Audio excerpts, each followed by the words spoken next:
কদিন পরেই তো ভাইফোঁটা আসছে নাকি, কালী পুজোর পরেই আসছে। বোনেরা দিয়ে দেবে তো, ভাইয়ের কপালে দিলাম ফোঁটা, জমের দুয়ারে বলল কাটা, যমুনা দেয় জমকে ফোঁটা, আমি দিই আমার ভাইকে ফোঁটা। জম যেমন চিরঞ্জীবী, আমার ভাই হোক তেমন চিরজীবী। একবারে দিয়ে দিচ্ছে ফোঁটা নিয়ে। আচ্ছা, তাহলে ভাইয়ের কপালে দিলাম ফোঁটা, জমের দুয়ারে পড়লো কাঁটা। জমের দুয়ারে কাঁটা কেন দিচ্ছে?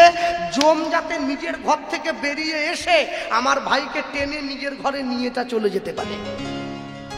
বেরোতে গেলেই কাঁটা ফুটবে জমের পায়ে, জম ভয়ে ঘর ঢুকে যাবে। এবার চিন্তা করুন, একটু একটু ভাবুন, পরিস্থিতিটা চিন্তা করুন। ভাইয়ের কপালে চন্দনের ফোঁটা, গলায় তুলসীর মালা, দিদি পরিয়েছে, কোমরে নতুন ঘুমসি, সামনে ধান দুব্বা দিয়ে আশীর্বাদ, এদিকে প্রদীপের তাপ দিল।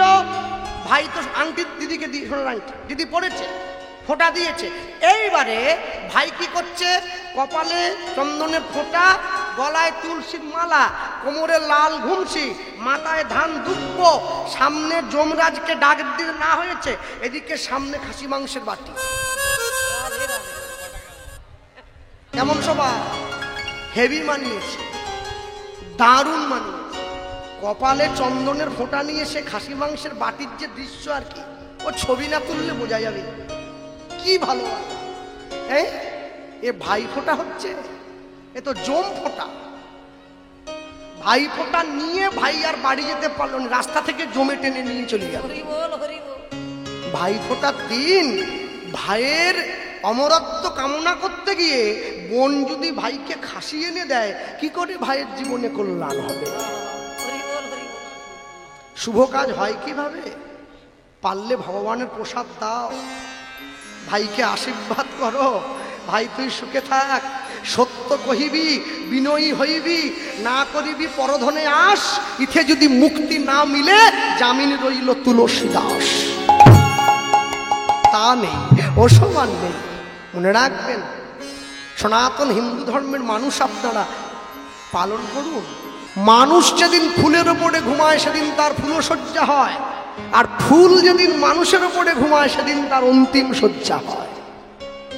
কি এদিন বিবাহ হয়েছে, ফুল দিয়ে সাজিয়ে রাখা পালঙ্কের ওপরে আমরা শয়ন করেছি, আমাদের ফুলশয্যা হয়েছে। আর যেদিন আমরা চিরঘুমে ঘুমিয়ে থাকবো, ফুলগুলো আমাদের উপরে ঘুমিয়ে থাকবে, আমাদের বলহরি হরিবোল বলে শ্মশান ঘাটে নিয়ে চলে যেতে হবে। সেদিন আমাদের অন্তিম শয্যা হবে, আর আমাদের ফিরে আসার কোনো জায়গা নেই। হ্যাঁ, সাজি ভরা বন ফুলে হয়নি পূজা কোনো কালে, ফুলের পূজা ফুলই করে, মধু নেয় শুধু মধু করে। হাতটা ধরেছে ফুলশয্যার ঘরে বসে, কে? বিদ্যাপতি ললিতার সম্মুখে বসে হাতটা ধরে ললিতাকে বলছে, ললিতা তোমার কাছে আমি একটা জিনিস চাইবো, আমায় দেবে? কি জিনিস স্বামী বলো? তুমি তো ব্রাহ্মণের সন্তান, তুমি তো দেখছো আমরা কত গরিব, তুমি তো জেনে শুনে আমাকে গ্রহণ করেছো, তা তোমাকে দেওয়ার মতো আমার জীবনে কি বা আছে, বলো তোমার কি চাই, আমি তোমাকে দিতে পারি। হাতটা ধরে বিদ্যাপতি বলছে, তুমি বলো আমায় ফেরাবে না? যেই হাতটা ধরে নিয়েছে, আচ্ছা বেশ তুমি বলো, তুমি যেটা চাও, যদি সেটা আমার কাছে থেকে থাকে আমি তোমায় দেব। স্বামীর সমান ধর্ম পালন করে বলে স্ত্রীকে বলে সহধর্মিনী। স্বামীর ধর্ম পালন করবে না, না তাহলে এটা বলবো না স্বামী মদ খেলে বউ মদ খাবে, এ ধর্ম পালন নয়। হ্যাঁ, ও তখন তো পত্নী নয়, ও তখন পেদনী। স্বামী যদি হরিনাম করে স্ত্রীকেও করতে হবে, এইখানে সহধর্মিনী। ভক্তমণ্ডলী মায়েরা নিয়ে গিয়ে যখন হাতটা ধরে বলেছে, বলো তোমার কি চাই ব্রাহ্মণ পুত্র, বলো আর্যপুত্র কি চাই তোমার? হাতটা ধরেছে, যেই বলছে আমি কি চাই জানো, আমি নীলমাধব দর্শন করতে চাই। দয়াল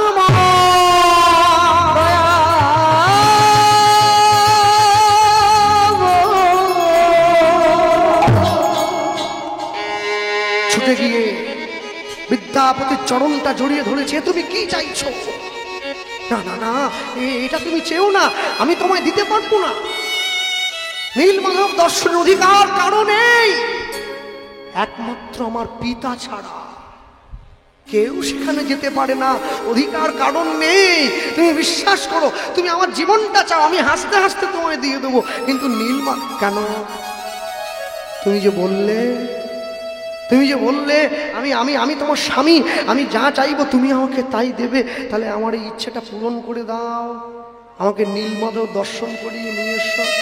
কিন্তু স্বামী, আমি তো জানি না নীলমাধব কোথায় আছে। কি বলছো তুমি? তোমার বাবা প্রত্যেক রাত্রিতে নীলমাধবের সেবা করতে যায়, সেই সেবা করে এনে তোমাকে প্রসাদ দেয়, তুমি প্রসাদ পাও, সে প্রসাদ আমাকেও তুমি দিয়েছো। আর তুমি জানো না বাবা যায়, আমি শুধু আয়োজনটা করে দেই পুজোর জন্য, কিন্তু কোথায় গেলে তার দর্শন হবে এটা আমি জানি না। হরি বল, হরি বল। বিদ্যাপতি মনে মনে ভাবছে, এবারে বাবা হয়ে মেয়েকে পর্যন্ত জানতে দেয়নি। ঠিক আছে, ঠিক আছে, যাও, তুমি যাও, তুমি গিয়ে তোমার বাবাকে বলো যে আমি তোমার স্বামী নীলমাধবকে দেখার জন্য দর্শনের ইচ্ছা প্রকাশ করেছে। আর যদি তোমার বাবা অনুমতি না দেয়, আমি ব্রাহ্মণের সন্তান, আমি কিন্তু আত্মহত্যার পথ বেছে নিতে বাধ্য হব। যেই এ কথা বলেছে, এক পা দুপা করে ললিতা গিয়ে নিজের বাবার কাছে দাঁড়িয়ে বাবাকে বলছে, বাবা, আর্যপুত্র নীলমাধবের দর্শন পেতে ইচ্ছা প্রকাশ করেছে। সবররাজ বিশ্বা বসু বলে উঠছেন, এই ছিল তোমার মনে? তুমি যদি আগে আমায় বলতে যে তুমি নীলমাধবের দর্শন করবে বলে আমার মেয়েকে বিয়ে করতে চেয়েছ, আমি কোনোদিনের জন্য তোমার সঙ্গে আমার মেয়ের বিয়েটা দিতাম না। বিদ্যাপতি ছুটে এসে বিশ্বা বসুর সামনে হাত জোড়ো করে বলছে, আপনি ভুল বুঝবেন না বাবা, আমি যদি নীলমাধবকে দর্শন না করি, জগতের মানুষ নীলমাধবকে দর্শন করবে কি করে? নীলমাধব তো এতদিন পর্যন্ত গোপনে আপনার সেবার কাছে সেবিত হচ্ছিল, এবার তো সময় এসে গেছে বাবা। না, আমি দেব না, আমি কোনোভাবেই নীলমাধবকে ছাড়বো না, আমি কোনোভাবেই দেখতে দেব না। শোনো, আমি তোমাকে নীলমাধব দর্শন করতে নিয়ে যাব বিদ্যাপতি, কিন্তু আমার একটা শর্ত আছে। কি শর্ত? যখন আমি তোমাকে নিয়ে যাব, তোমার চোখ দুটো আমি কাপড় দিয়ে বেঁধে দেব, যেন তুমি জঙ্গলের পথটা চিনতে না পারো। ললিতার কাছে গিয়ে বিদ্যাপতি বলছে, এই দেখো দেখো ললিতা, তোমার বাবা বলছে আমি যখন নীলমাধব দর্শনে যাব, তোমার বাবা বলছে আমার চোখ বেঁধে দেবে, আমি যদি পথটা চিনতে না পারি, আমি নীলমাধবকে উদ্ধার করে জগতের মানুষের কাছে আমি কি করে তুলে ধরবো? স্বামী, আমি জানি, আমি জানি, এতদিন পর্যন্ত ঈশ্বরের ইচ্ছা হয়েছিল, আমাদের ঘরে সে ছিল, আজ আর তার ইচ্ছা নেই, তাই তো সে প্রকাশ পেতে চাইছে। বেশ, বাবাকে বলতে হবে না, বাবাকে জানাতে হবে না, তুমি যখন নীলমাধবকে দর্শন করতে যাবে, বাবা তোমার চোখটা বেঁধে দেবে, আমি সেই সময় একটা পুটুলিতে করে এক পুটুলি সর্ষে তোমার কোমরের মধ্যে গুঁজে দেব। তুমি যখন যাবে পথ দিয়ে, শস্যের দানাটা ফেলতে ফেলতে যাবে, আবার যেই পথে আসবে শস্যের দানাটা ফেলতে ফেলতে আসবে, পরে যখন তুমি যাবে সেই শস্যের দানার থেকে গাছ হবে, সেই পথ তুমি চিনে নেবে, এটাই নীলমাধবের কাছে যাওয়ার জন্য উপযুক্ত পথ। হরি বল, হরি বল। হ্যাঁ, যাওয়ার পথ সে নিজে তৈরি করে রেখেছে, কি করে তার চরণে যাবে। বয়স্ক মা তো, ছেলের বিয়ে দিয়েছে বাড়িতে, বৌমা ছেলেকে ডেকে বলে উঠছে, ছেলেকে ডেকে বলে উঠছে, ও খোকা, তোকে এত কষ্ট করে মানুষ করলুম, আমাকে একবার কাশিতে নিয়ে গিয়ে বিশ্বনাথ দর্শন করাবি না বাবা? বৌমা বলছে, যাও না, মাকে নিয়ে একটু কাশিতে শিব দর্শন করিয়ে আনো। হাওড়া থেকে ট্রেনে উঠে বসেছে, ট্রেনে বসার পরে শাশুড়ি মায়ের মনে হলো, ছেলেকে ডেকে বলছে, ও খোকা সর্বনাশ হয়ে গেল। কেন, কি হয়েছে মা, কি হয়েছে? ওই রে দেখ, যে আলমারিতে তোর টাকা পয়সা রাখা থাকে, আলমারির চাবিটা তো আনতে ভুলে গেছি, ওই চাবিটা আলমারির গায়েই লাগানো হয়ে রয়ে গেছে। মা চিন্তা করো না, তোমার বৌমা তো আছে নাকি, হ্যাঁ বাড়িতে বৌমা আছে, ওর সব ঠিক গুছিয়ে টুচিয়ে রাখবে। কাশিতে নিয়ে গিয়ে লক্ষ টাকা খরচা করিয়ে ছেলে তার মাকে কাশী বিশ্বনাথ দর্শন করাচ্ছে, কাশী বিশ্বনাথকে প্রণাম করাচ্ছে। ওম নমঃ শিবায় শান্তায় কারণত্রয় হেতবে দয়ামি শতমান গতি পরমেশ্বর মাধব। নীলমাধব নীলমাধব বলে মহারাজ ইন্দ্রদ্যুম্ন ছুটতে ছুটতে চলে যায়। আর এইদিকে বিদ্যাপতি নীলমাধবের সন্ধান করবার জন্য গভীর অরণ্য, নদ নদী প্রান্তর, কত দুর্গম রাস্তা পর অতিক্রম করে নীলমাধবের সন্ধান করতে করতে ছুটে যায়। একদিন, দুদিন, 3 দিন, 4 দিন, 5 দিন, 6 দিন, মাস ধরে ঘুরছে নীলমাধবের সন্ধানে। আর শুধু অন্তর মাঝে নীলমাধবকে উদ্দেশ্য করে বলে ওঠে, মাধব তুমি যদি আমায় কৃপা না করো, আমি তোমায় খুঁজে পাবো কি করে? যেইখানে রাত্রি হয় সেই গাছের তলায় বিদ্যাপতি রাত্রি অতিবাহিত করে আবার সকাল হলেই নীলমাধবের সন্ধানে ছুটে যায়। মানুষের যখন পাপের 16 কলা পূর্ণ হয় তখন তার মৃত্যু হয়, আর মানুষের যখন পুণ্যের 16 কলা প্রাপ্তি হয় তখন তার ঈশ্বর প্রাপ্তি হয়।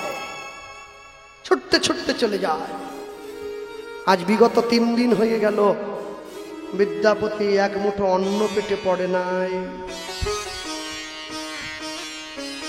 ক্ষুধায় পিপাসায় প্রাণ ওষ্ঠাগত হয়েছে। আমার কি হবে, আমার কি হবে? গভীর অরণ্যে সূর্যের আলো পৌঁছাচ্ছে না। বিদ্যাপতি খুঁজছে, মাধব মাধব বলি বিদ্যাপতি ছুটি চলি যায়। কত বন কত পথ, মাধবের দেখা নাহি পায়। ছুটছে ভক্তমণ্ডলী, ভক্তিমতী মায়েরা, বিদ্যাপতি মাধবকে পাওয়ার জন্য ছুটছে। আমরাও তো ছুটছি, লক্ষ শূন্য লক্ষ বাসনা ছুটিছে গভীর আধারে। জানি না কখন ডুবে যাবে কোন অকুল গড়ল পাথারে। প্রভু বিশ্ব বিপদ হন্তা, তুমি দাঁড়াও রুধিয়া পন্থা। তব শ্রীচরণ তলে নিয়ে সমর, মোহ কালিমা ঘুচায়ে মলিন মর্ম মুছায়। হৃদয় গৌর হরিবল হরিবল হরিবল। হঠাৎ করে গভীর জঙ্গলের মধ্যে বিদ্যাপতি দেখতে পেল, দেখতে পাচ্ছে হঠাৎ করে এই দূরে একটা ছোট্ট আলো দেখা যাচ্ছে না? আলো নয়, আশার আলো। গভীর সংসারে মানুষ পথ হারিয়ে ফেললে একটু আশার আলো দেখতে পায়। বিদ্যাপতিও দেখতে পেয়েছে। আলোটাকে উদ্দেশ্য করে হাঁটতে হাঁটতে গিয়ে দাঁড়িয়েছে। এ কি, এই ঘন জঙ্গলে একটা পাতার কুটির দেখতে পেলাম। বাহ বাহ বাহ বাহ, ভালো। অবসন্ন চোখে ঘুম, শরীরটা ক্লান্ত, ক্ষুধায় পিপাসায় প্রাণ ওষ্ঠাগত, ছটফট করছে। দরজায় টোকা দিচ্ছে। কেউ আছেন নাকি? কেউ আছেন? একবার দরজাটা খুলুন না। ভিতর থেকে আওয়াজ এলো, কে? আমি আমি আমি আমি আমি বিদ্যাপতি, আমি অবন্তী নগরের রাজপুরোহিতের ভ্রাতা বিদ্যাপতি। একবার দরজাটা খুলুন না, আমি ব্রাহ্মণের সন্তান। বিদ্যাপতি যখনই এই কথা বলেছে, হঠাৎ করে লক্ষ্য করল ওই গভীর জঙ্গলের মধ্যে ওই পাতার কুড়ে ঘর থেকে পূর্ণ যুবতী এক রমণী প্রদীপ হাতে করে নিয়ে বিদ্যাপতির সম্মুখে দরজাটা খুলে দাঁড়িয়েছে। এই দাঁড়িয়ে পড়েছে, দরজা খুলে দিয়েছে, দাঁড়িয়ে পড়েছে। আর যখনই দাঁড়িয়ে পড়েছে, বিদ্যাপতি এই রমণীকে দেখে ভাবছে, বাবা এই গভীর জঙ্গলে, এখানে সবসময় হিংস্র জন্তুতে ভরা এই জঙ্গলে, এই এত রাত্রিতে এত সুন্দরী পূর্ণ যুবতী রমণী কি করছে? কি করছে? এখানে দাঁড়িয়ে রয়েছে, প্রশ্ন করছে নিজের ভাষায়। এখানে একটা বিখ্যাত গান আছে, একে কীর্তনে টপ্পাঙ্গের গান বলা হয়। এই গানটা আপনারা কীর্তন জগতে যার মুখে প্রথম শুনেছেন, তিনি আপনাদের দক্ষিণ 24 পরগনারই মানুষ, কীর্তন সুরসাগর শ্রদ্ধেয় অরুণ চট্টোপাধ্যায় মহাশয়। তিনি আমারও খুব ভালোবাসার এবং শ্রদ্ধার মানুষ। এই গানটা তার মুখে আমিও প্রথম শুনেছিলাম।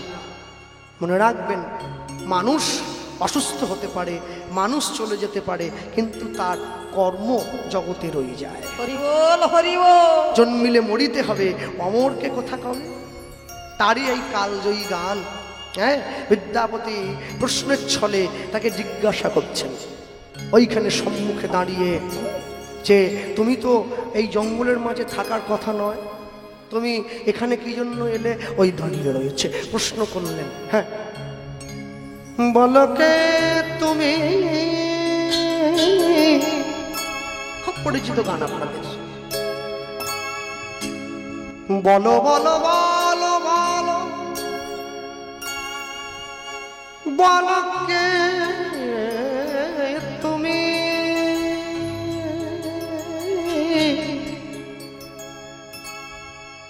দাদা যে আছো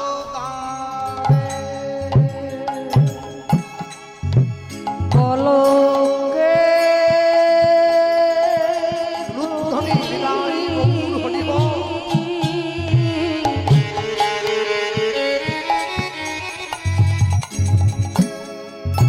বলো বলো বলো বলো কে তুমি? দাঁড়ায়ে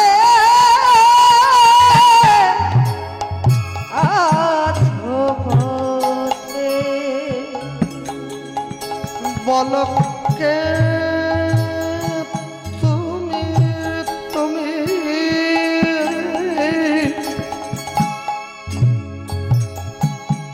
বলো বলো বলো বলো বলো কে তুমি?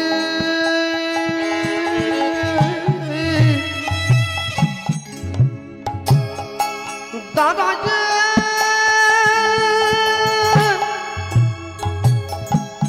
আছো দাদে, বলো কে তুমি? বলো বলো বলো বলো কে তুমি? দাঁড়ায়ে আছো ধারে। এরপরে কি বললেন? পথহারা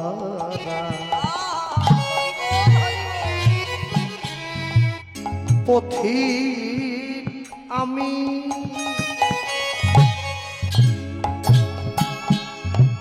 করুণা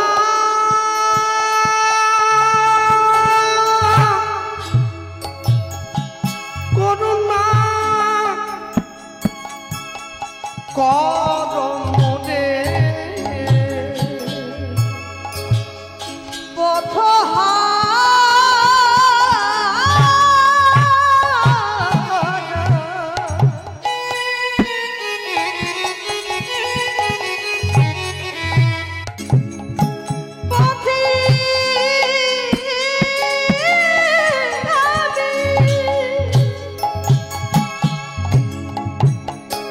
করুণা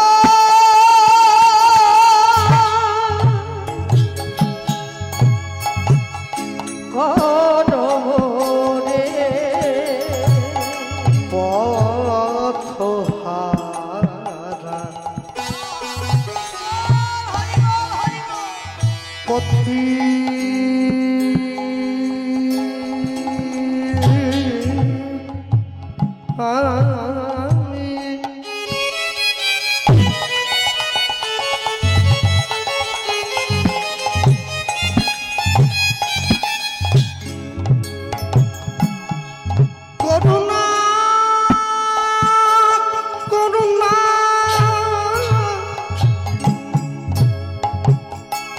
কর মনে ওই না পথ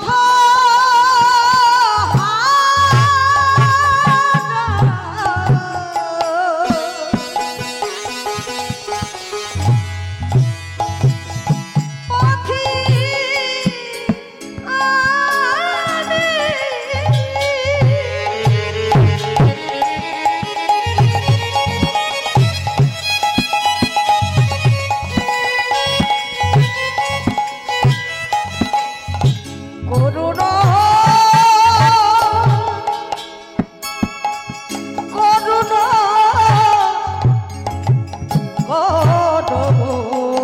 রে বলকে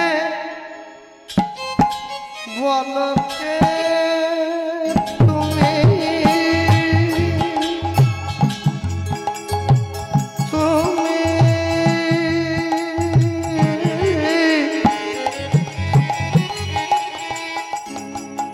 বলো বলো বলো বলো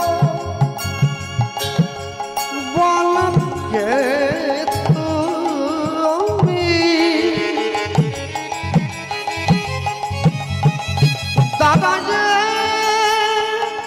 আছো দাদে বলো কে তাই হরিব বলো বলো বলো বলো কে তুমি দাঁড়ায়ে আছো দাঁড়ে দাদা যে আছো দাদে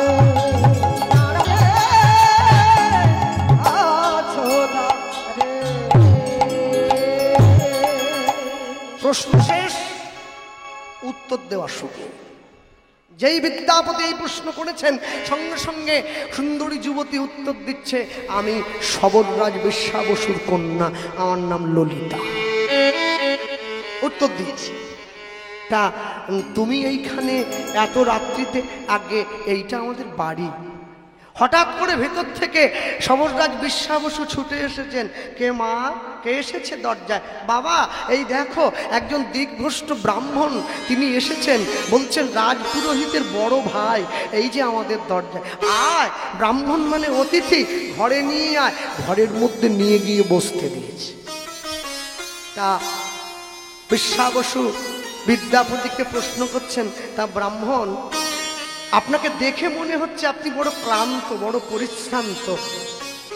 আজকে বিগত অনেক দিন হয়তো কিছু অন্ন পেটে পড়ে নাই, আপনার ঘুমোতে পারেন না। আজকে হ্যাঁ, আমি একটা বিশেষ কাজে বেরিয়েছি, কিন্তু জানেন কাজটা পূরণ না হলে আমি যে ঘরে ফিরতে পারবো না, আমি যে দায়বদ্ধ, আমি যে দায়বদ্ধ।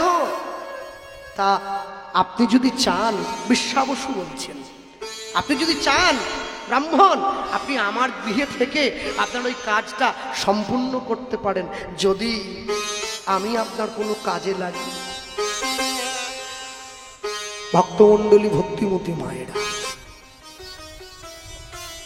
বিদ্যাপতিকে পাদ্য অর্ঘ্য দিয়েছেন, সেবা দিলেন।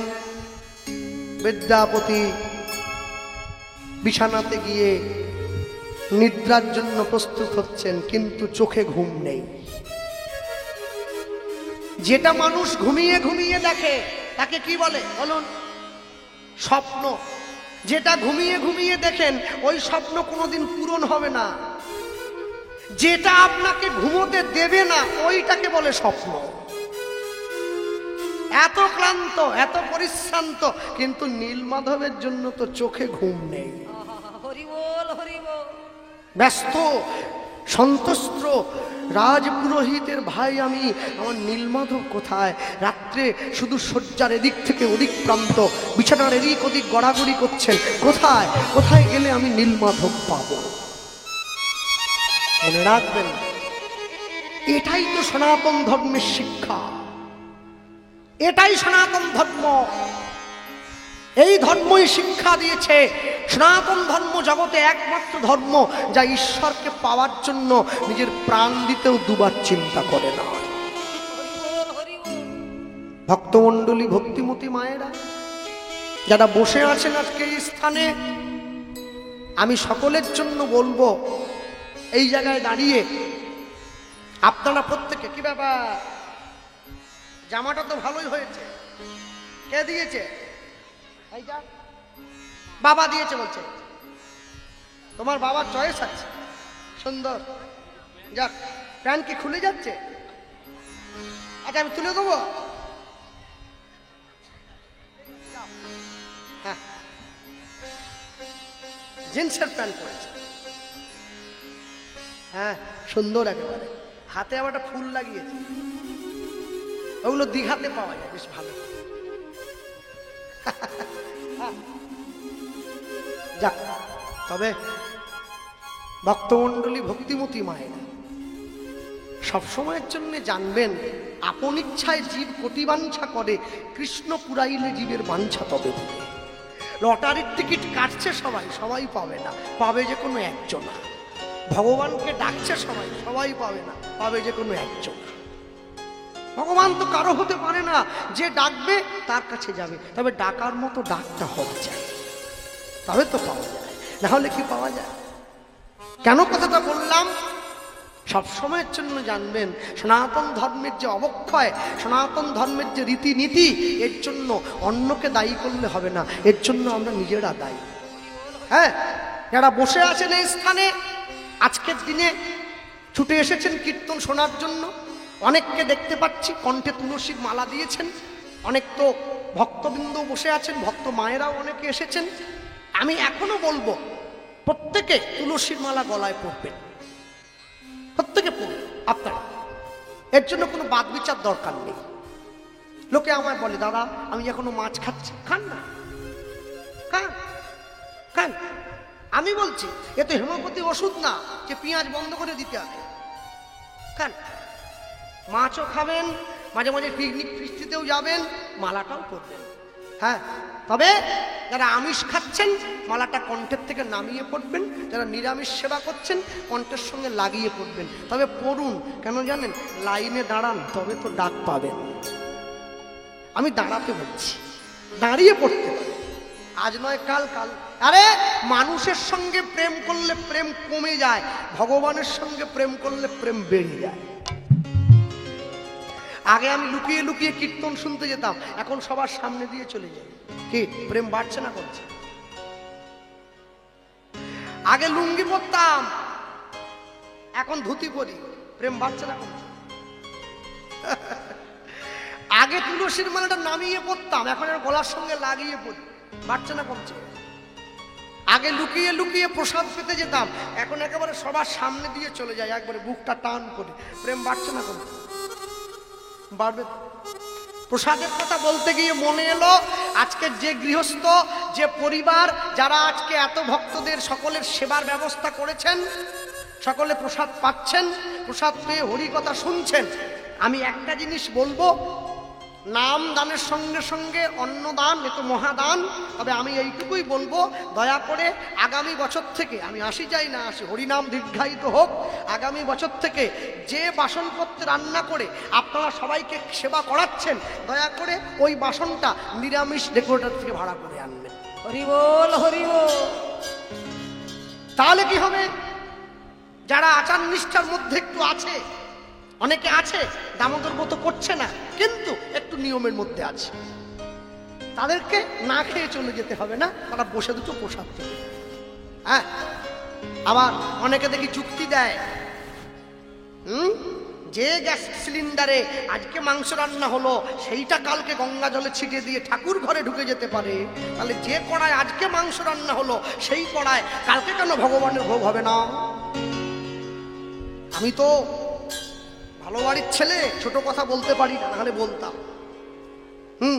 এরা কোন স্কুলে পড়েছে আমার জানা নেই। এটা কোনো কথা? গ্যাস ট্যাঙ্কি করার সঙ্গে মানুষের ভক্তির বিচার করে এরা?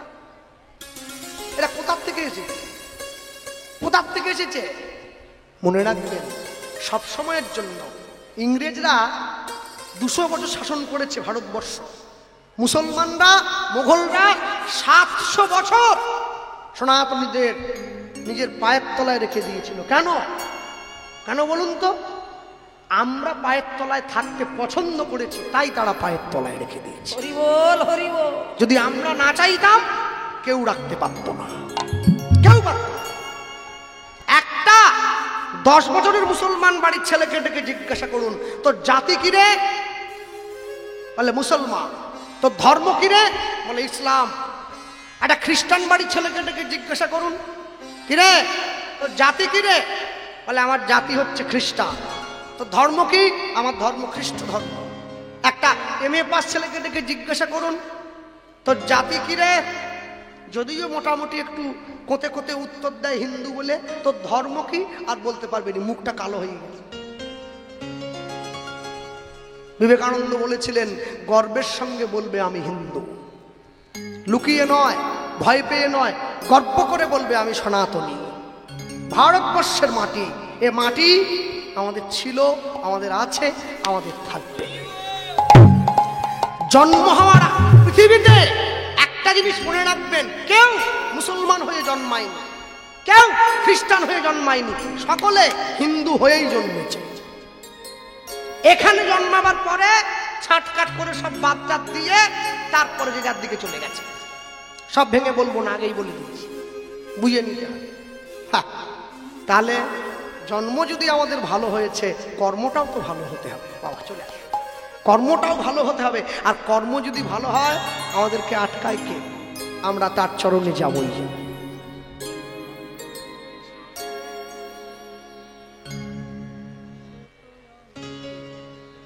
যাবই যাব। আর ওই যে বলতে গিয়ে বিদ্যাপতি রাতের অন্ধকারে শুয়ে শুয়ে ভাবছে, তারে ডাকলে নাকি পাওয়া যায়, শুনেছি কানে অনুধ্বনি।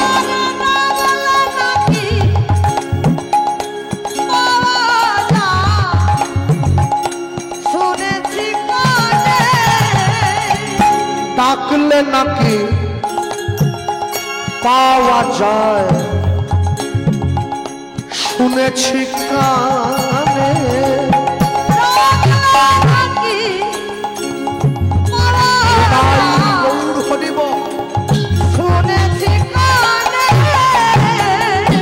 তিনি নাকি, তিনি নাকি দয়াল হরি, দয়াল হরি। এবারে দয়া করেন সর্বজনে।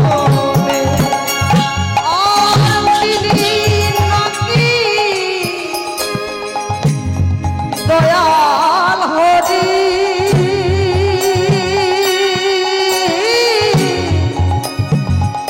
দয়া করে বিনোদনে। ডাকলে নাকি পাওয়া যায়, শুনেছি কানে।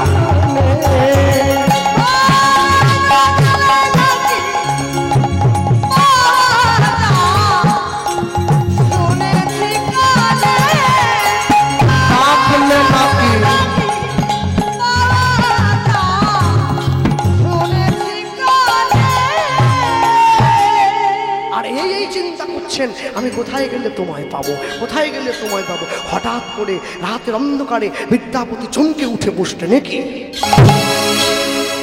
কার কণ্ঠস্বর শুনতে পাচ্ছি? ঘরের মধ্যে সবররাজ বিশ্বা বসু আর তার কন্যা ললিতা দুইজনে বলা বলি করছে, মা, মা ললিতা আয়, বাইরে আয়, আমার দেরি হয়ে যাচ্ছে, আমাকে যে মাধবের সেবায় যেতে হবে। এই বিদ্যাপতি উঠে বসে পড়লেন। কি হলো? কার সেবায় যাবে? কার সেবায়? উঠে এসেছেন, দরজার আড়াল থেকে দাঁড়িয়ে শুনছেন কি আলোচনা করছে। ও মা, মা, বিদ্যাপতি যখনই উঠে এসে শুনছে বিশ্বা বসু ডাক দিয়েছেন, ললিতা ছুটে এসেছে, বলো বাবা নীলমাধবের পুজোর জোগাড় হয়ে গেছে? হ্যাঁ বাবা, এই তো গভীর রাত্রি, তুমি যাও, তুমি গিয়ে মাধবের সেবা দাও, আর সেই প্রসাদ এনে আমাদের দাও, আমরা পাবো, ব্রাহ্মণকে দেব। বিদ্যাপতি চমকে উঠলেন, অন্তরে ভয়, চোখে জল। এই তো আমি নীলমাধবের সন্ধান পেয়ে গেছি প্রভু, যে খায় চিনি তাকে যোগায় চিন্তামণি, তুমি তো তোমার ঠিকানায় আমাকে পৌঁছে দিয়েছো, কিন্তু কিন্তু সবর জাতি হয়ে, এত নিচু জাতি হয়ে তোমার সেবা করছে কি করে? এ তো ব্রাহ্মণের দৌড় ছিল তোমার সেবা করা, এরা এত ছোট জাত তোমার সেবা করছে।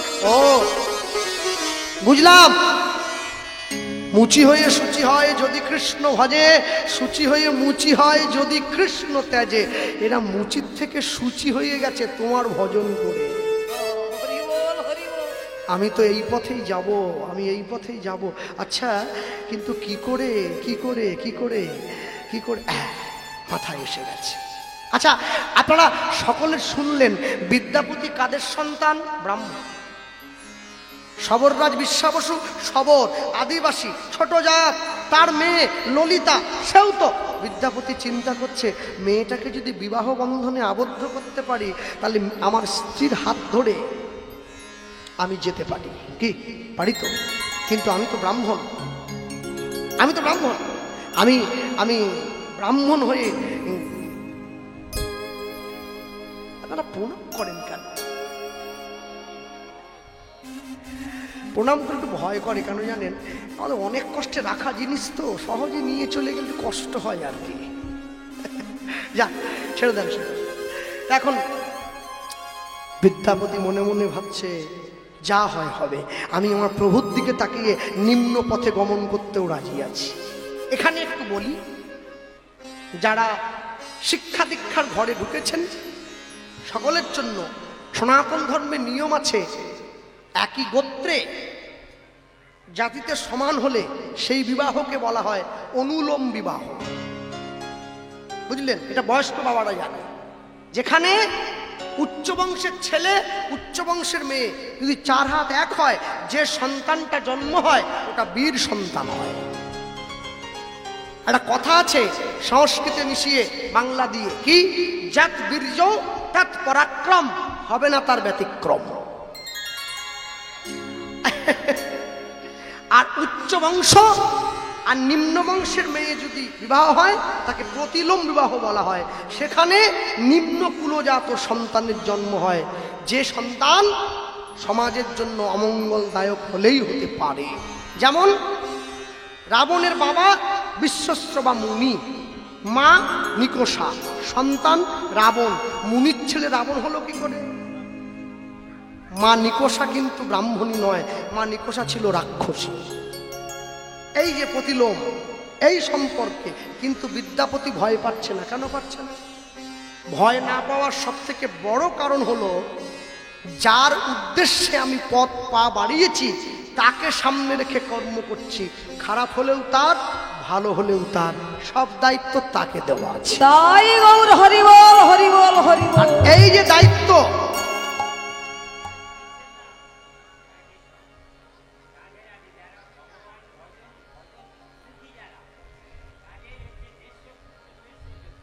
হ্যাঁ, অন্য কারো হবে না, অন্য কোনো হবে না, শুধুমাত্র ঈশ্বর ভজনের ক্ষেত্রে এই ছাড় দেওয়া আছে। হ্যাঁ, ঈশ্বরকে পাওয়ার জন্য। কিন্তু তাও বিদ্যাপতির মনে ভয়, আমি ব্রাহ্মণ হয়েছি তো কি হয়েছে, এই গেল, কি করে বলবো? করলো পরের দিন প্রভাতকালে, সকালবেলায় যখন ললিতা এসেছে বিদ্যাপতির ঘরে, হঠাৎ করে বিদ্যাপতি ললিতাকে প্রশ্ন করছে, আচ্ছা ললিতা, তোমার সংসারে তোমার বাবা ছাড়া তোমার আর কে আছে? বলছে, আমার কেউ নেই। তোমার মা? বলছে, মা তো গত হয়েছেন, আমি আর আমার বাবা। আচ্ছা ললিতা, তোমায় একটা কথা জিজ্ঞাসা করব? বলছেন, হ্যাঁ করুন, আপনি ব্রাহ্মণের সন্তান, যে কথা বলবেন। আচ্ছা তুমি আমাকে আগে হাতে হাত দিয়ে কথা দাও, আমি তোমাকে যে কথা বলবো তুমি আমার সেই কথাটা পালন করবে। ধরলাম হাত। বলুন কি কথা? শোনো, সাধু যদি কথা দিয়ে কথা না রাখে তার সাধুত্ব চলে যায়। মুনি যদি কথা দিয়ে কথা না রাখে তার মনন টলে যায়। বৈষ্ণব যদি কথা দিয়ে কথা না রাখে তার বৈষ্ণবতা চলে যাবে। ভক্ত যদি কথা দিয়ে কথা না রাখে তার ভক্তি চলে যাবে। মানুষ যদি কথা দিয়ে কথা না রাখে তার মনুষ্যত্ব চলে যাবে। দাও, হাতটা ধরে নিয়েছে। ললিতা বলছে, আমার কাছে আপনি আর কি বা চাইবেন? আপনি ব্রাহ্মণের সন্তান, বলুন আপনার কি বা চাওয়ার আছে? বিদ্যাপতি সঙ্গে সঙ্গে ললিতার হাত দুটো ধরে বলে উঠছেন, আমি তোমাকে বিবাহ করতে চাই। যেই এ কথা বলেছে ললিতার চোখে জল এসেছে। কেন চোখে জল? কেন? এটা দুঃখের জন্য নয়, এটা আনন্দের জন্য। বিদ্যাপতির মতো সুপুরুষ, উচ্চকুলজাত ব্রাহ্মণ যদি আমাকে পত্নীরূপে গ্রহণ করে, আমি তার অর্ধাঙ্গিনী সহধর্মিনী হতে পারি, আমার জীবন তো ঊর্ধ্বগতি লাভ হবে। এইটা আনন্দ। ভক্তমণ্ডলী, ভক্তিমতী মায়েরা, এই যেই চোখে জল এসেছে, ললিতা ছুটে গিয়ে নিজের বাবাকে বলছে, পিতা, ব্রাহ্মণ বলছেন তিনি আমাকে নিজের স্ত্রীরূপে বরণ করতে চান, কিন্তু এর পিছনে যে কত বড় উদ্দেশ্য আছে তখনও পর্যন্ত জানে না বাবা মেয়ের কেউ। বা মা, দেবো, বিয়ে দেবো। হ্যাঁ, নীলগিরি পর্বতের পাদদেশে যত মনুষ্য জীব আছে, যত শবর আছে, সবাইকে নিমন্ত্রণ দাও। সবাই ছুটে এসেছে। কার বিয়ে? শবররাজ বিশ্বাবসুর কন্যা ললিতার সঙ্গে রাজ পুরোহিত তার একমাত্র বড় ভ্রাতা বিদ্যাপতির বিবাহ। দেখুন, দুটি নিয়মেই বিয়ে হয়েছিল, দুটি নিয়মেই। শবরদের নিয়মে হয়েছে, ব্রাহ্মণদের নিয়মে হয়েছে, দুবার দুটি নিয়মেই বিবাহ উৎসব সম্পূর্ণ হয়েছে। হ্যাঁ, এটাই তো আনন্দ, আর এটাই লীলা মাধুর্যের তারতম্য। এই এই আনন্দ, আনন্দ, মহানন্দ। আজও কি আনন্দের শোভা কহনে না যায়, মধুরাতে সুখের ছায়ায় এত নুজুরা।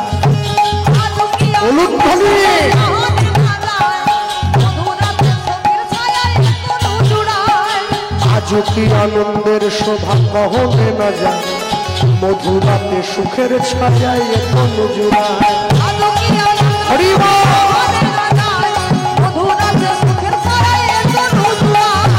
ঢাক বাজে, ঢোলক বাজে,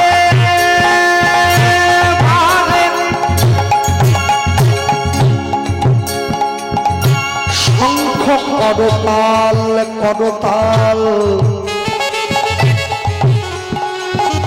সুমধুর সানাই বাজে, শুনিতে রসাল। হরি হরি বাজে, ঢোলক বাজে,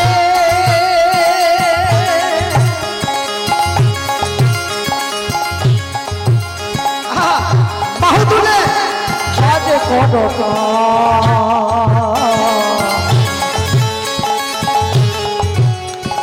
শঙ্খ বাজে,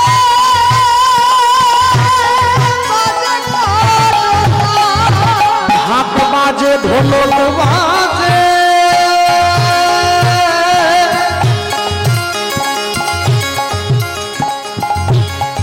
শঙ্খ করতাল, করতাল,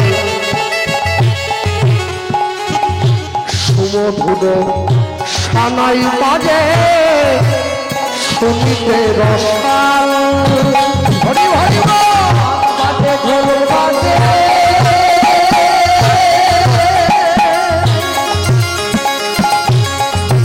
সুমধুর করতাল, করতাল,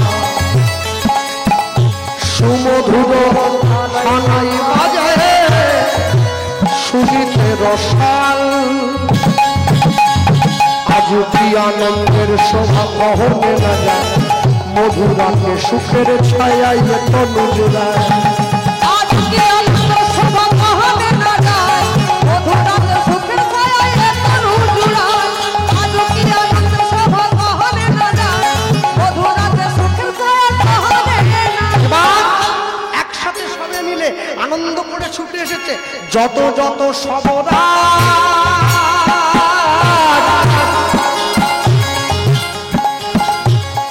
যত সবর নারী উলুধ্বনি করে সবে ললিতা দেহেরি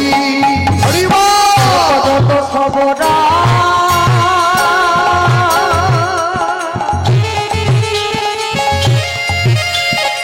যত খবর নারী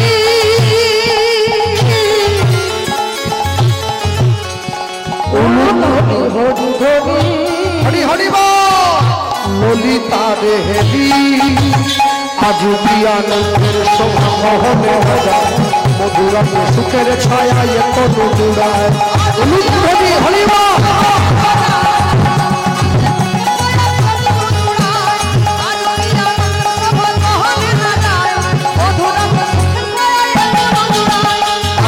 আনন্দ শোভা মহলে মধুরা সুখের ছায়া এত মধুরায় আনন্দ শোভা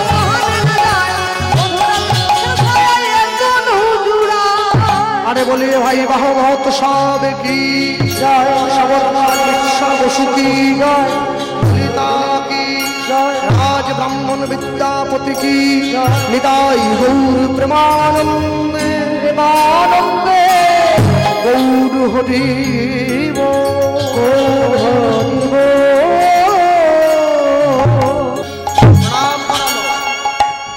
এবার যখন ফিরে এসেছে এই যে তীর্থ থেকে ফিরে এলে যারা তীর্থ করে আসে তাদের নাকি চরণটা সেবা করতে হয় শুনেছি, তীর্থ দর্শনের ফল পাওয়া যায়। রাত্রিবেলা বৌমা গিয়ে শাশুড়ি মায়ের পা দুটো টিপে দিচ্ছে, ও মা শিব কেমন দেখলে মা? বৌমা জিজ্ঞাসা করছে, শাশুড়ি মা বলছে বৌমা কি যে দেখলাম সে মানে জন্মেও ভুলবো না, ও জীবনটা আমার ধন্য। মা তাহলে আনন্দ পেয়েছেন বলুন? মানে আনন্দ তো ভীষণ হয়েছে বৌমা, কিন্তু একটা সমস্যা হচ্ছে মনে। কি সমস্যা মা? ওই কাশীতে বিশ্বনাথ রূপে যে শিব আছে না, আমি যখনই চোখ বন্ধ করে শিবকে প্রণাম করতে গেছি, চোখ বন্ধ করার সঙ্গে সঙ্গে শিবলিঙ্গটা আমার চোখের সামনে ভেসে উঠলো। বাহ, আপনি দর্শন পেয়েছেন, এটা তো ঠিকই ছিল বৌমা, কিন্তু আরেকটা জিনিস যে খারাপ হয়ে গেল। কি? শিবের মাথার উপরে দেখি কি আমার আলমারির চাবিটা ঝুলছে।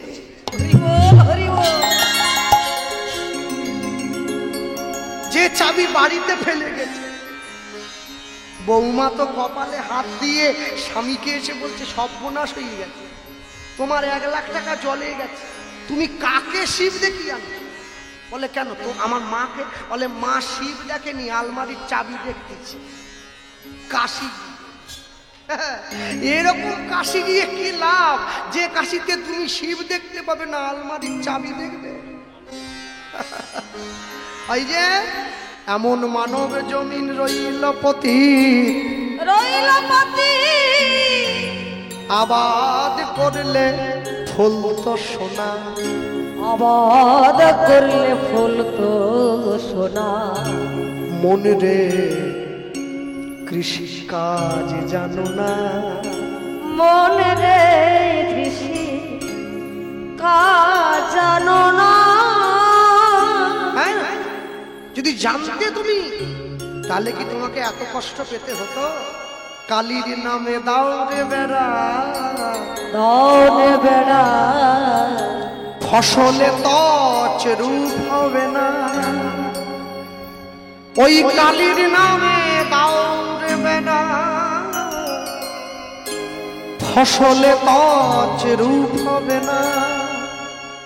ও যে মুক্ত কেশির শক্ত বেড়া, তার কাছেতে জম ঘেঁষে না। মন রে কৃষি কাজ জানো না, মন রে কৃষি কাজ জানো না। এক পা দু পা করে দিন এসে নীলগিরি পর্বতের গভীর অরণ্যের মাঝে সবর রাজ বিশ্বা বসু বিদ্যাপতির চোখের বন্ধনটা খুলে দিয়েছেন। আর যখনই চোখের বন্ধনটা খুলে দিলেন, বিদ্যাপতি দর্শন করছেন, দাঁড়িয়ে রয়েছে বৃক্ষতলে পর্বতের মাঝে প্রভু। এত কষ্ট করে তুমি দাঁড়িয়ে আছো, ছুটে গিয়ে নীলমাধবকে বুকে জড়িয়ে ধরেছেন। এইখানে আমি একটু বলি আপনাদের সবাইকে, নীলমাধব কিন্তু কোনো কৃষ্ণ বা বিষ্ণুর মূর্তি ছিল না। নীলমাধব ছিল এক টুকরো প্রস্তর খণ্ড বা পাথরের টুকরো। কিন্তু পাথরের টুকরো বলে উড়িষ্যায় কথিত থাকলেও ওটি পাথরের টুকরো নয়, ওটি ছিল ভগবান শ্রীকৃষ্ণের সাক্ষাৎ ব্রহ্মশিলা। ওটি নীলমাধব বক্ষে জড়িয়ে ধরেছে, অঙ্গ থেকে জ্যোতি বিচ্ছুরিত হচ্ছে।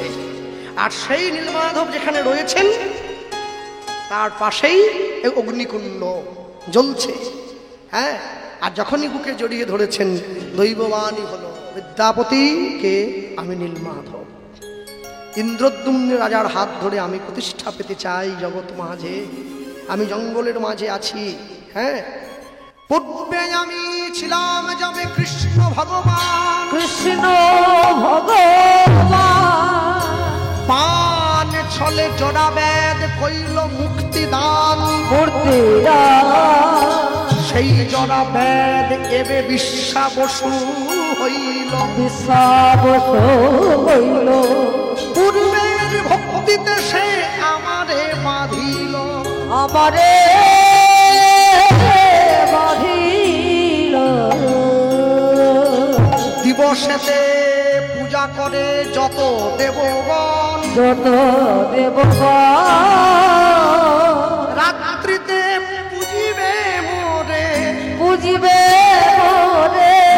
ওই সবর নন্দন, ওই শ্রবণানন্দ দেবগণ পুজিবার পরে যে প্রসাদ রাখি যায়, রাখি যায়। সেই প্রসাদ লইয়া সবর গৃহে চলি যায়। গৃহে চলি যায়। সবর হইলেও সে মোর প্রসাদ ভক্ষণ করে, প্রসাদ ভক্ষণ করে। অন্য কিছু নাহিলে জগৎ মাঝারে, জগৎ বাজারে এবে ইন্দ্রদ্যুম্ন হাতে প্রকাশ পাইব, প্রকাশ পাইব। জগন্নাথ রূপে আমি লীলা প্রকাশিব। লীলা প্রকাশিব। আনন্দ আনন্দ মহানন্দ বুকে জড়িয়ে ধরল। বিশ্বাস ছুটে এসে নীলমাধবের চরণে পড়েছে, প্রভু তাহলে আমি কি? না না না, তোমার মহিমা কীর্তি হইবে ঘোষণ, বিদ্যাপতি জামাতা তোমার এই তো ভূষণ। ঘোষণা করছেন। হ্যাঁ, এ কথা আমার সাজানো বা বলা নয়। এই যে বলছি পয়ারগুলো, এগুলো কোনো কীর্তনীয় সাজানো বা টুকে আনা নয়। এই যে দেখছেন যিনি করতাল বাজাচ্ছেন, ইনি আমার গুরুদেব হন। এই লীলাটা ইনি সাজিয়েছেন। এটি জগন্নাথ সারাবলী গ্রন্থের পয়ার, ওইখানে এই পদ্ধতিগুলি দেওয়া আছে, সেগুলি আমি আপনাদের সামনে প্রকাশ করছি। এগুলি আমাদের কোনো বানানো তৈরি করা পয়ার নয়। ভক্তমণ্ডলী মায়েরা এই যেই বলেছে, এখানে একটা আমি বলি, ত্রেতা যুগে বালির পুত্র অঙ্গদ রাম ভগবান আড়াল থেকে বধ করলেন। কাকে বলুন? তীর মেরেছিলেন কাকে? হ্যাঁ, এই যে তীর দিয়ে বধ করলেন।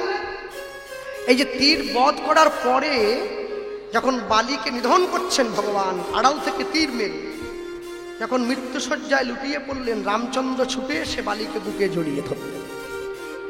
সঙ্গে সঙ্গে ভগবানের কাছে বালি চাইছেন, প্রভু এই যুগে তুমি যেমন আমাকে তীর দিয়ে হত্যা করলে, পরবর্তী জীবনে যেন আমিও তোমাকে একটা তীর নিক্ষেপ করতে পারি, সেদিন তুমি বুঝবে যন্ত্রণা কতখানি, এই আশীর্বাদটা আমায় দাও। রামচন্দ্র বললেন তথাস্তু। হয়ে গেল, ত্রেতা যুগের লীলা সমাপন হলো। দ্বাপর যুগে সেই বালি জরাবেদ রূপে জন্মগ্রহণ করেছেন, ভগবান কৃষ্ণের চরণে তীর নিক্ষেপ করলেন। আর যখনই তীর নিক্ষেপ করলেন, ভগবান শ্রীকৃষ্ণ ইহজগতের মায়া ত্যাগ করতে চাইলেন। আর যখনই ইহজগতের মায়া ত্যাগ করতে চাইলেন, পঞ্চপাণ্ডব মহাপ্রস্থানে চলে যাচ্ছেন। অর্জুনকে ডেকে ভগবান বললেন, অর্জুন তুমি আমার এই দেহটা সৎকার করে দাও।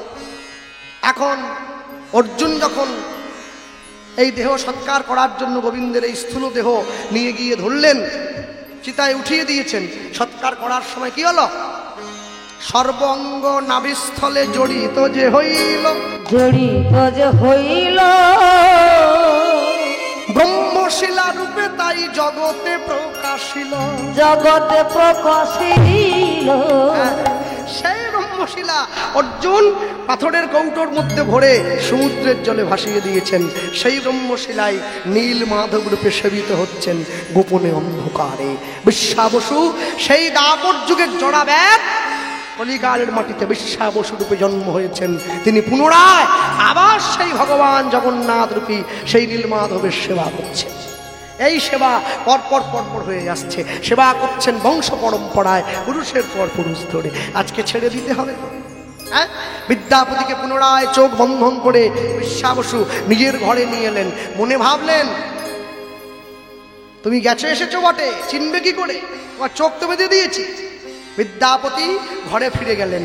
রাজ দরবারে ফিরে এসে রাজা ইন্দ্রদ্যুম্ন চরণে পড়েছেন, মহারাজ আপনার নীলমাধবের সন্ধান আমি এনেছি নীলমাধবের সন্ধান। কোথায় কোথায় নীলমাধব? সব ঘটনা খুলে বললেন। তাহলে চলো, আর দেরি কেন? আর দেরি কেন? হ্যাঁ, আমরা বেরিয়ে যাই, আমরা সকলে মিলে যাব, সকলে মিলে নীলমাধবের সন্ধান করব। আর সকলে মিলে নীলমাধবের সন্ধান করার জন্য সবাইকে নিয়ে ওগো পাত্র মিত্র সভাসদ উলুধ্বনি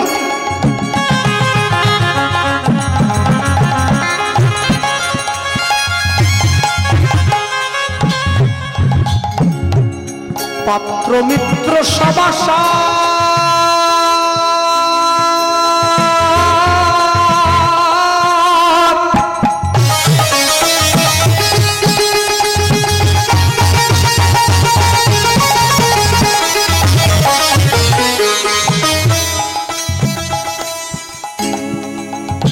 পাত্র মিত্র সভাসদ সব ছুটিয়া চলিল, নীলমাধব উদ্ধারিবে মনে ইচ্ছা হইল। নিতাই গৌর হরি। নীলমাধব উদ্ধারিবে মনে যে হইল। নীলমাধব উদ্ধারিবে মনে ইচ্ছা হইল। আর নীলমাধব উদ্ধারিবে মনে ইচ্ছা হইল। এবার নীলগিরি পর্বতে আসি তারা করেন অন্বেষণ। নীলগিরি পর্বতে আসি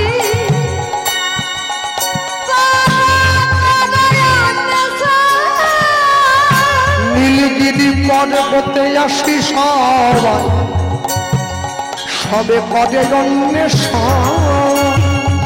নীলগিরি পর্বতে আসি সব করে অন্বেষণ। ওগো নীলমাধব না পাইলা করে ক্রন্দন। নেই আর নীলমাধব না পাইয়া করে ক্রন্দন। ওগো নীলমাধব না পাইয়া করে ক্রন্দন। ওই না নীলমাধব না পাইয়া করে ক্রন্দন। বলে বলো প্রভু কোথায় গেলে? বলো বলো প্রভু কোথায় গেলে? বলো বলো প্রভু কোথায় গেলে?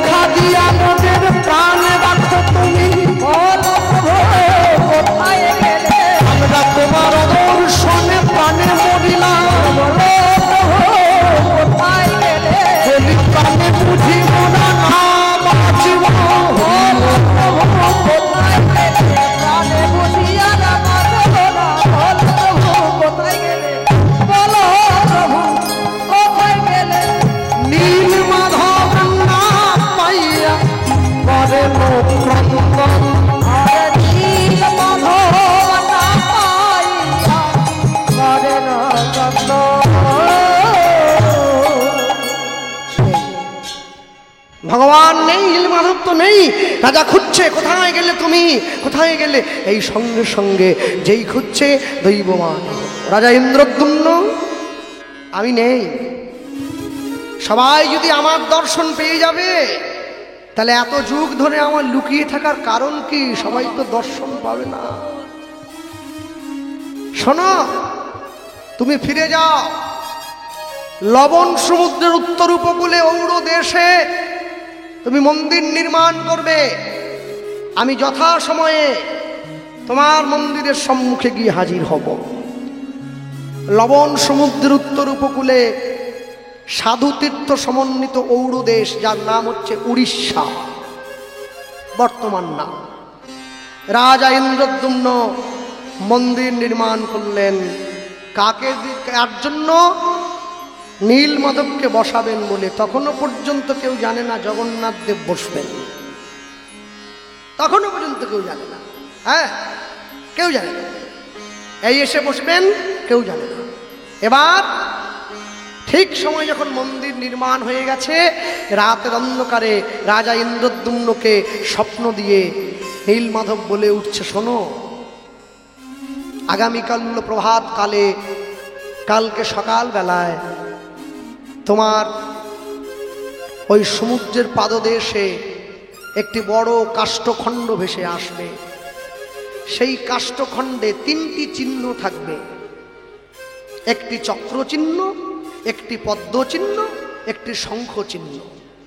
তিনটি চিহ্ন থেকে তিনটি বিগ্রহ তৈরি করবে, একটি জগন্নাথ, একটি বলভদ্র, একটি সুভদ্রা। হ্যাঁ, তিনটি চিহ্ন। চক্র চিহ্ন থেকে জগন্নাথ তৈরি হবে, পদ্ম চিহ্ন থেকে সুভদ্রা মা তৈরি হবে, আর শঙ্খ চিহ্ন থেকে বলরাম তৈরি হবে। একটি বড় কাঠের গুঁড়িতে তিনটি অংশ ভাগ থাকবে, ব্যাস বলে দিয়েছেন। পরের দিন ভোরবেলায় রাজা দাঁড়িয়ে রয়েছেন পাত্রমিত্র সভাসদগণকে সঙ্গে নিয়ে পুরীর সমুদ্রের পাদদেশে। সেই কাষ্ঠখণ্ড ভাসতে ভাসতে এসেছে, সবাই মিলে বুকে জড়িয়ে ধরে সেই কাষ্ঠখণ্ড সমুদ্রের পাড়ে টেনে আনবে। এখন কি করে তৈরি হবে এই বিগ্রহ, কে তৈরি করবে? আর যেই এই কথা ভাবলেন, রাজা ভাবতে ভাবতেই হঠাৎ রাজ দরবারে বয়োজ্যেষ্ঠ এক ব্যক্তির আবির্ভাব হয়েছে। তিনি এসে রাজাকে বললেন, মহারাজ, যদি আপনি আমাকে ভাত দেন, আমি তাহলে তিনটি এই টুকরো থেকে, তিনটি কাষ্ঠখণ্ড থেকে আমি বিগ্রহ নির্মাণ করতে পারি। কি নাম আপনার? আমার নাম অনন্ত বাসুদেব মহারানা। এসে দাঁড়িয়েছে। রাজামশাই বললেন, বলুন এই বিগ্রহ নির্মাণে আপনার কত খরচা পড়বে? বলছে, আমাকে কিচ্ছু দিতে হবে না, আমি স্বইচ্ছায় নির্মাণ করব, কিন্তু আমার একটি শর্ত আপনাকে পালন করতে হবে। কি? ঘরের জানালা দরজা বন্ধ করে মন্দিরের মধ্যে ঢুকে আমি এই বিগ্রহ নির্মাণ করব, আর যতক্ষণ না পর্যন্ত জানালা দরজা আমি নিজের থেকে খুলে দেই, কেউ খুলবেন না, এবং 21 দিনের কমে কেউ এই মন্দিরের দরজা ঠকঠক করবেন না। যদি আপনারা কেউ দরজা খোলেন, দরজায় আঘাত করেন, যদি আমার কর্মে বাধা দেন, তাহলে আমি কিন্তু তৎক্ষণাৎ মন্দির পরিত্যাগ করব, বিগ্রহ যেই অবস্থায় ছিল সেই অবস্থায় থেকে যাবে, আর হবে না। তো প্রথম এক পক্ষকাল মানে 15 দিন পর্যন্ত রাজামশাই শব্দ পাচ্ছেন, মাঝে মাঝে ঘরের সামনে গিয়ে একটু কানটা বাড়াচ্ছেন, হ্যাঁ টুকটুক করে শব্দ হচ্ছে, বইটি হচ্ছে হচ্ছে শব্দ হচ্ছে, কিন্তু 15 দিন পরে আর কোনো শব্দ নেই। 16 দিনের দিন রাজা চিন্তা করলেন যে যিনি বানাবার জন্য বিগ্রহ যিনি এসেছেন শিল্পী, তিনি বোধহয় ক্ষুধায় তৃষ্ণায় ঘরের মধ্যে প্রাণ ত্যাগ করেছেন। বিশ্বাস চলে গেছে, দরজাটা খুলে দিলেন। যেই দরজা খুলে দিয়েছেন, তাকিয়ে দেখছেন ঘরের মধ্যে কেউ নেই, 3টি বিগ্রহ দাঁড়িয়ে আছে। হ্যাঁ, 3টি বিগ্রহ দাঁড়িয়ে রয়েছে। এই 3টি বিগ্রহ হাত পর্যন্ত হয়েছে, আঙুলগুলো হয় নাই। চোখগুলো বড় বড়, মুখটা বড়, বিরাট বড় গোল মুখ, পরিপূর্ণ হাত পায়ের আঙুল নেই। রাজা ছুটে গিয়ে সেই বিগ্রহকে বুকে জড়িয়ে ধরলেন। দৈববাণী হল, মহারাজ আমি বলেছিলাম আপনাকে 21 দিনের কমে, খবরদার আমাকে যেন বিরক্ত না করে। আপনি কিন্তু দরজা খুলে দিয়েছেন, আপনি আপনার কথা রক্ষা করতে পারলেন না। আজ থেকে এইভাবে হস্তপদাতিবিহীন এই ভগবানের সেবা আপনাকে দিতে হবে। রাজা মশাই বলছেন, কিন্তু এটা দেখতে কেমন হচ্ছে না? সঙ্গে সঙ্গে রাজা মশাইকে আদেশ হলো, দাপর যুগে ভগবান শ্রীকৃষ্ণ যখন বৃন্দাবন ত্যাগ করে দ্বারকার রাজা হয়ে গিয়েছিলেন, ভগবান নির্দেশ দিয়েছিলেন, তোমরা আমাকে সমস্ত বিশ্ব জগতের কথা বলবে, কিন্তু বৃন্দাবনের কথাটা কেউ বলবে না। আমি সহ্য করতে পারবো না। আর যাতে বৃন্দাবনের কথা কেউ না বলে, সেই জন্য সবাইকে নির্দেশ দিয়েছেন। ঠিক এমন তো সময়ে যেদিনকে অক্রূর বৃন্দাবন থেকে ব্রজগোপীদের দুঃখ দুর্দশা দূর করে গিয়েছেন, ভগবান ঘরের মধ্যে ঢুকে দরজার বাইরে নিজের ভগিনী সুভদ্রাকে দাঁড়িয়ে রেখেছেন। আগেকার দিনে নিয়ম ছিল, ভগ্নী যদি উপযুক্ত হতো, সে দরজার বাইরে দাঁড়িয়ে থাকলে তার অনুমতি ব্যতীত সেই ঘরে কেউ ঢুকতে পারত না। অক্রূরের কাছে শুনছে ভগবান, বলো অক্রূর, আমার সখীরা কেমন আছে, আমার রাধারানী কেমন আছে, আমার নন্দ পিতা, আমার মা যশোদা কেমন আছে। অক্রূর বলছেন, আর এই শুনে ভগবান শ্রীগোবিন্দের দেহটা কষ্টে দুঃখে গ্লানিতে পুড়ে কালো হয়ে যাচ্ছে, হাত পাগুলো আস্তে আস্তে করে বিলীন হয়ে যাচ্ছে, চোখগুলো বড় বড় হয়ে বেরিয়ে আসছে। ঘরের মধ্যে তো কেউ নেই, চিৎকার করছে রাধে রাধে বলে। আর যখনই চিৎকার করে ডাকছে, আর ভগবানের ওই চিৎকার শুনে ভগ্নী সুভদ্রা যখন মুখ বাড়িয়ে দেখছে বড় ভাইয়ের এই দশা, দাদাকে দেখে ভগ্নীরও ওই দশা প্রাপ্ত হয়েছে। বলরাম ছুটে এসেছে, বোন আর ভাগ্নিকে এই অবস্থায় দেখে, ভগ্নী আর ছোট ভাইকে এই অবস্থায় দেখে বলরাম স্থির থাকতে পারলো না, তারও ওই দশা প্রাপ্ত হলো। তারাই তো 3 জন বসে আছে পুরীতে, জগন্নাথ বলরাম সুভদ্রা এসে বসেছেন। এখানে একটু বলে দেই, জগন্নাথ দেব বসে আছেন দক্ষিণা কালিকা যন্ত্রের ওপর, সুভদ্রা মা বসে আছে শ্রীলক্ষ্মী যন্ত্রের ওপর, বলরাম দেব বসে আছেন ভাগ্যলক্ষ্মী যন্ত্রের ওপর। আর এই 3টি যন্ত্রের ওপরে 3 দেবতা বসে আছেন। আর এই 3 দেবতার নিচে, মানে যে বেদিতে জগন্নাথ বলরাম সুভদ্রা বসে আছেন, সেই বেদির নিচে রাখা আছে 1,00,000 শালগ্রাম শিলা। তারা প্রত্যেকে জীবিত, মৃত নয়, তারা জীবিত। হ্যাঁ, এবার মন্দির নির্মাণ হয়েছে, বিগ্রহ নির্মাণ হয়েছে, তাহলে মন্দির প্রতিষ্ঠা করবে কে? মন্দির প্রতিষ্ঠা করবে কে? হ্যাঁ, ও গো দারু ব্রহ্ম, এই যে শুনে নেন, দারু ব্রহ্ম, দারু ব্রহ্ম জগন্নাথ প্রতিষ্ঠা কারণ কারণ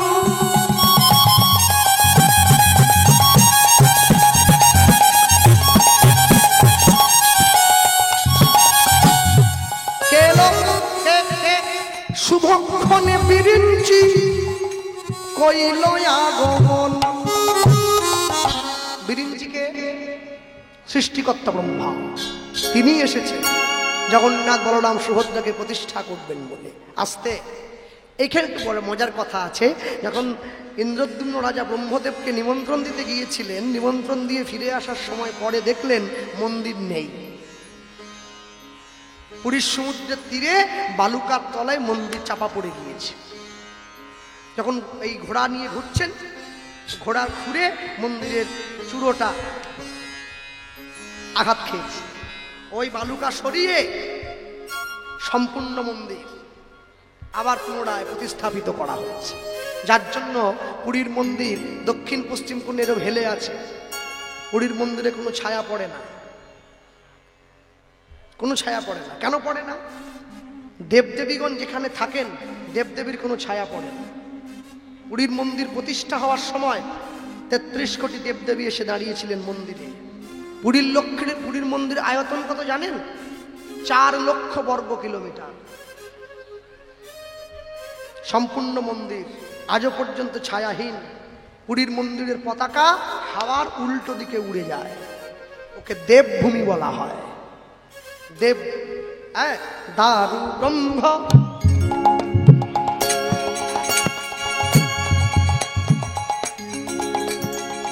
জগন্নাথ প্রতিষ্ঠা কারণ শুভক্ষণে বিরিঞ্চি কইলায় আগমন উলুধ্বনি আর শুভক্ষণে বিরিঞ্চি হইবে আগমন। এবার দক্ষিণে শ্রী বলরাম, মধ্যে ভদ্রাবতী, দক্ষিণে শ্রী বলরাম,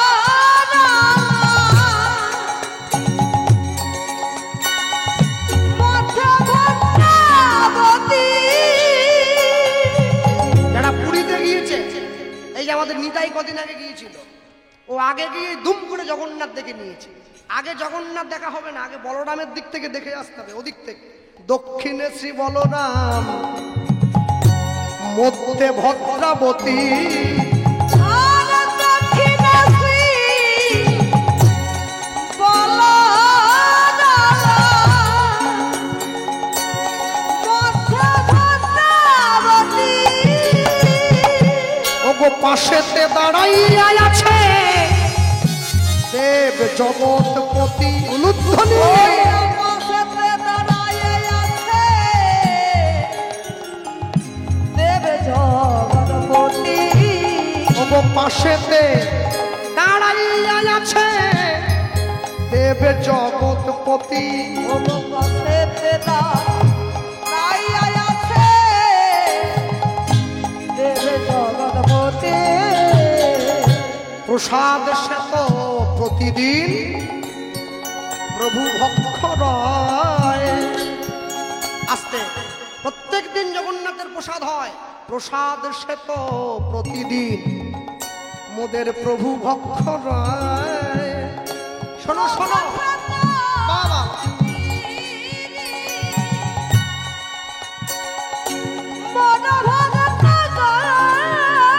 প্রসাদ নয়, প্রসাদ নয়, ইহারে মহা প্রসাদ কয়। হরি হরি বল। প্রসাদ নয়, প্রসাদ এ তো মহাপ্রসাদ। এইখানে একটু বলার আছে, কি বলবো? প্রত্যেক দিন জগন্নাথের জন্য যা ভোগ হয়, প্রত্যেক দিন 10,000 ভক্তের প্রসাদ রান্না হয় পুরীতে। 10,000।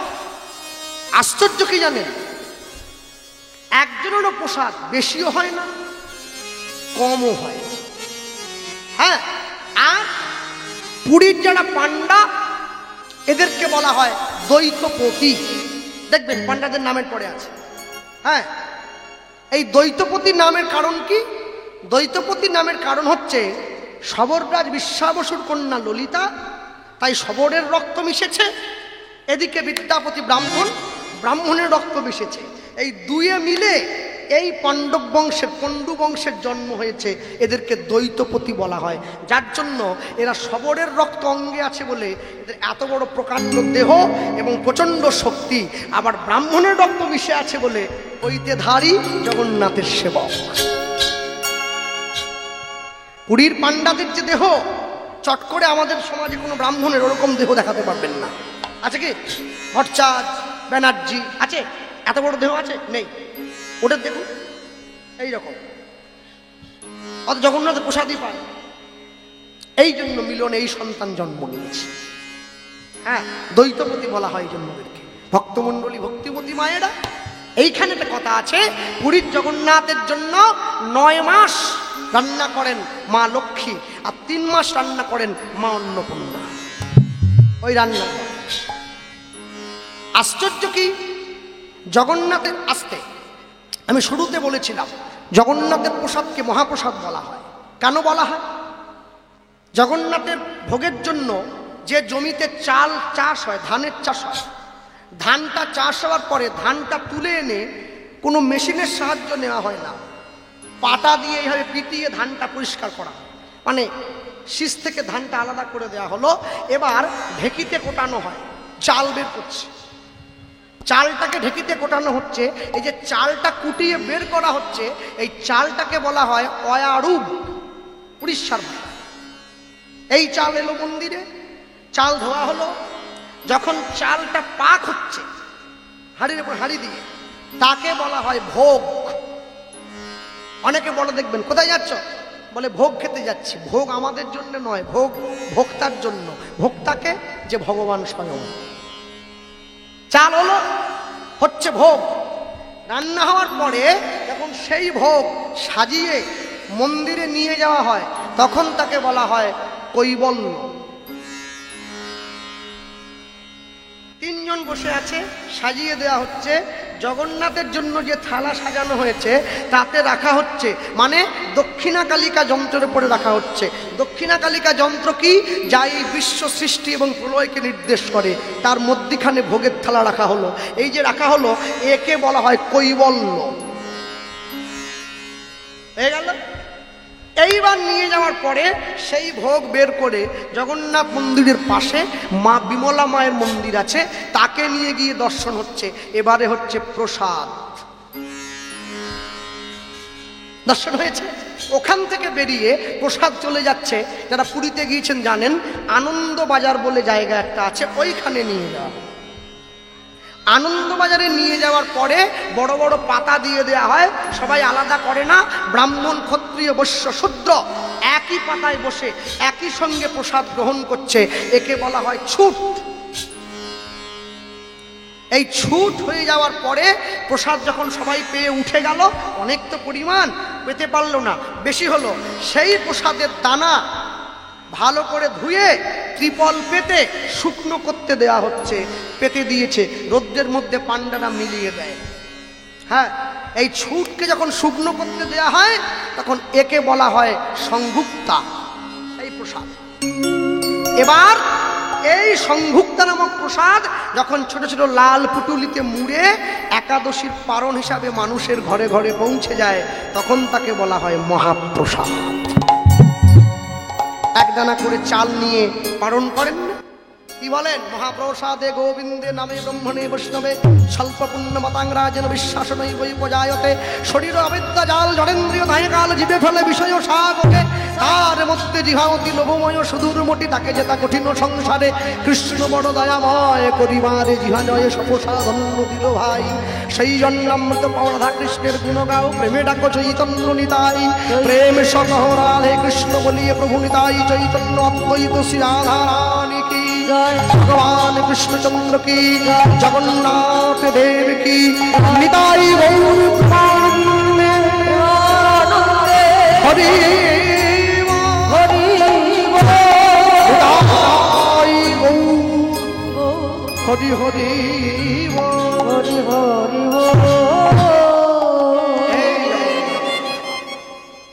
আচ্ছা, এইবারে বলুন, এ মহাপ্রসাদ কি দীঘায় পাওয়া যায় না?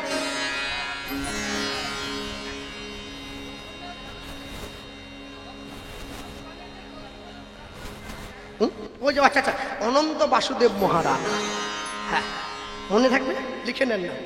ভক্তমণ্ডলী ভক্তিমতী মায়েরা এই প্রসাদ দিয়ে দিয়েছে, জগন্নাথের ভোগ হলো। আর এই ভোগ রান্না হয়েছে, রান্না হওয়ার পরে সেই জগন্নাথ বসে পড়েছে। ইন্দ্রদ্যুম্ন স্ত্রী রানী গুন্ডিচা ছুটে গিয়ে জগন্নাথের চরণে পড়লেন, প্রভু এত ইচ্ছা যখন পূরণ করলে, আরেকটা ইচ্ছা পূরণ করে দাও। বলো তোমার কি ইচ্ছা? কি? আমার 18 পুত্র, ওরা যদি সকলে থাকে তাহলে আমাদের মৃত্যুর পরে এই মন্দিরের উত্তরাধিকারী কে হবে এই নিয়ে নিজেদের মধ্যে বড় অশান্তি হবে। তাই আমি চাই এই 18 পুত্র ওরা তোমার চরণে যেন আশ্রয় পায়। সেই 18 পুত্রকে জগন্নাথ দেব নিজের কাছে নিয়েছেন। পুরীতে তৈরি হয়েছে 18 নালা, যা মানুষে পার হয়ে যায়। 18 পুত্রর জন্য 18 নালা, সকলের বক্ষ মাঝে ভক্ত বৈষ্ণবের চরণধুলি এখনো পর্যন্ত পড়ে। আর পুরীর মানুষ জগন্নাথকে কত ভালোবাসে জানে, বিরাট বিরাট ভালোবাসে। হ্যাঁ, পুরীর যারা মানুষ তারা মনে মনে ভাবে আমরা যদি জগন্নাথের জন্য ভিক্ষাও করি এতেও কোনো ক্ষতি নাই। তো নিতাই এসে আমাকে প্রথমে একটা কথা বলে গিয়েছিল, আমি শেষে সেই ইচ্ছেটার পূরণ করে দিচ্ছি। তো উড়িষ্যার মানুষ জগন্নাথকে ভালোবাসে ওদের নিজের মতো করে। ওরা কখনো জগন্নাথকে পর বলে দেখে না। কেন পর বলে দেখে না? ওরা জানে আমরাও যা, জগন্নাথও তা। আর সেই চিন্তা করে ওরা বসে থাকে। কি ভাবে জানেন? ওরা ভাবে মতে করি দে রে নন্দলালা, ইচ্ছে হয় ওই নীলাচলের কেদর। আস্তে, তুমি যদি আমাকে ভিখারিও বানিয়ে দাও নীলাচলে, এতেও আমার শান্ত। উড়িষ্যা ভাষায় বলছে আছে। হ্যাঁ, বাহু তুলে তালি দিয়ে পরবর্তী কীর্তন নিয়ে আসবে আরেকটু পরে। আনন্দ আনন্দ মহানন্দ। মতে করি দে রে নন্দলালা, নীলাচলের কেদরওয়ালা।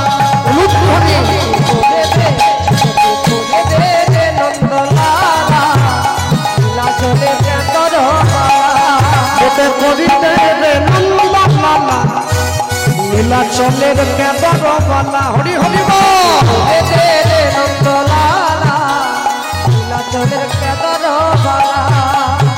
ঠাড়রে চৌড় পড় কি ন পড়ু, ঠাড়রে চৌড় পড় কি ন পড়ু, মোর কোড় কলা। মো ওঠরে তালরে কণ্ঠরে সুররে তো না ফিলে রে, তো না ফিলে না। মতে করি দে রে নন্দলালা, নীলাচলের কেদরওয়ালা। হরি হরি বল।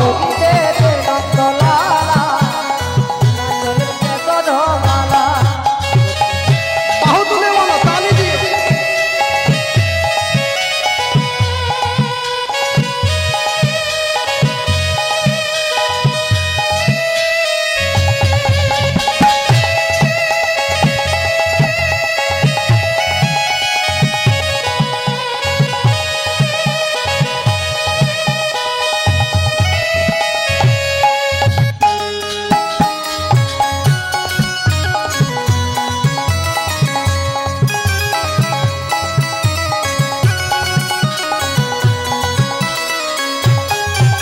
জগন্নাথ নরেন্দ্রে স্নান করি, পিদিব তীরক চিতা।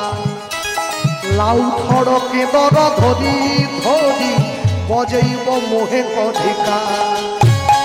হে জগন্নাথ, আমি প্রতিদিন পুরীর সমুদ্রে স্নান করে তোমার নামের তিলক কপালে নিয়ে তোমার নাম গেয়ে ভিক্ষা করব।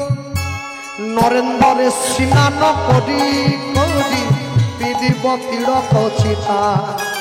লাউ থড় কেদর ধরি ধরি, বজেইব মোহে কধিকা।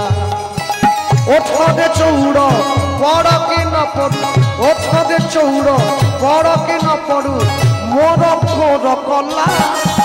মো তালরে সুররে কণ্ঠরে গীতরে তো না ফিলে না রে, তো না ফিলে না। মতে করি দে রে নন্দলালা, নীলাচলের কেদরওয়ালা। হরি হরি বল।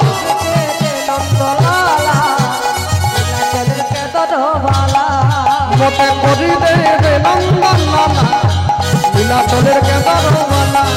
মতে করি দে রে নন্দলালা, নীলাচলের কেদরওয়ালা। মতে করি দে রে নন্দলালা, নীলাচলের কেদরওয়ালা। মতে করি দে রে নন্দলালা, নীলাচলের কেদরওয়ালা।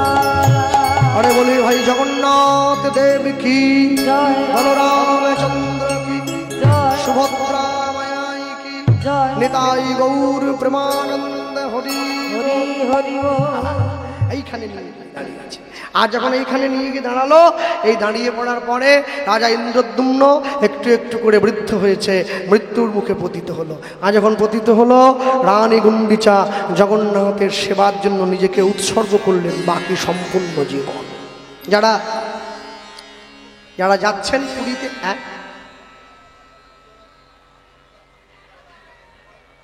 না পুরীতে ভগবানের একটা নির্দেশ আছে, এখানে বলে দেই।